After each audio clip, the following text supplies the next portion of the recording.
Kapayapaan ang sumayin yung lahat. Dumating ka na ba sa point na tinatanong mo ng iyong sarili na, para saan ba itong ginagawa ko? Para kanino ba itong ginagawa ko? Ano bang patutunguhan pag ginawa ko to? To the point na napapagod ka na. Hayaan mong ibahagi ko sa iyo ang sinasabi ng Biblia tungkol sa parehas na iniisip natin. Mabasa natin to sa Colossians 3 verse 23 to 24. Sinasabi dito na, whatever you do, work at it with all your heart, as working for the Lord, not for men. Since you know that you will receive an inheritance from the Lord as a reward, it is the Lord Christ you are serving. So napakalinaw pala na ginagawa natin to hindi para sa tao, kundi para sa Diyos. Na darating ang panahon na isusulit natin lahat ito sa Panginoon. At siya ang magbibigay sa atin ng reward.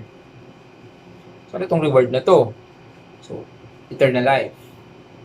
So ano pa ba ang napakagandang reward na makukuha natin maliban sa eternal life?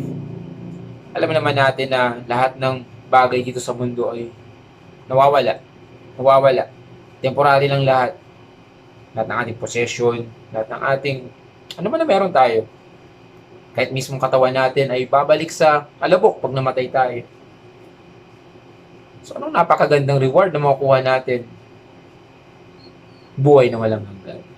So, hopefully, nakatulong sa iyo sa iyong pag-iisip kung para saan itong ginagawa.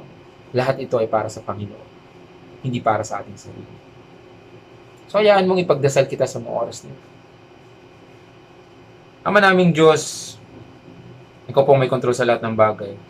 Sa banal na pangalan ng Panginoong Hesus at sa gabay ng inyong banal na Espiritu, ako pinagpapakumbaba sa inyo at humingi ng kapatawaran sa mga kasalanan na nagsisilbing hadlang sa wisdom at biyaya na inyong pagkakaloob. Hayaan niyo pong dumaloy inyong kapangyarihan, inyong banal na Espiritu sa taong nakikinig sa kabila ng iskrinet. Nawa po Panginoon, naiintindihan po niya Panginoon, naiintindihan po namin Panginoon, na lahat po namin ginagawa ay hindi para sa aming sarili, kundi para sa inyo Panginoon. Lahat po ibinabalik po namin sa inyong kaparihan at ang kapayapaan maghari sa aming mga puso at isipan na magpatuloy sa buhay nito hanggang sa oras na humarap kami sa inyo.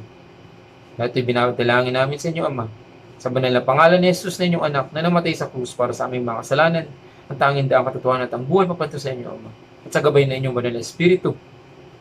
Amen.